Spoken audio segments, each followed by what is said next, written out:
Merci beaucoup, Monsieur le Premier adjoint. Ce qui est interpellant dans un dossier comme celui-là, c'est lorsqu'on échange avec les différents commerçants, avec les différents artisans, ils nous montrent les échanges de mails et les échanges avec les différents services et élus de votre majorité.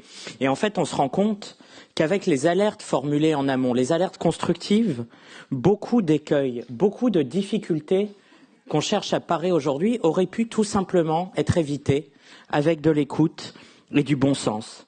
Alors oui, dans les chantiers que nous menons en ville, il s'agirait de prévenir plutôt que de guérir, d'avoir de véritables études d'impact économique en amont des chantiers. Car oui, ce dont nous parlons, ce ne sont pas des statistiques, ce sont des êtres humains. C'est parfois le travail de toute une vie, c'est des fragments de vie, c'est des drames humains. Et face à ces drames-là, on ne peut pas répondre qu'en procédure et en statistiques.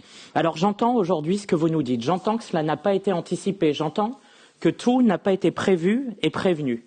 Le minimum serait aujourd'hui de créer une véritable cellule d'accompagnement de l'ensemble de ces acteurs pour au moins dans cette période de turbulence, les aider à mobiliser les maximums de dispositifs existants au sein de notre collectivité et au sein des autres collectivités, les aider à trouver des solutions, avoir de l'empathie, de l'écoute. C'est notre rôle d'élus locaux. Et c'est justement quand la situation est difficile qu'il faut faire encore preuve davantage d'écoute et de présence et non pas disparaître comme ça a été le cas au cours des dernières semaines.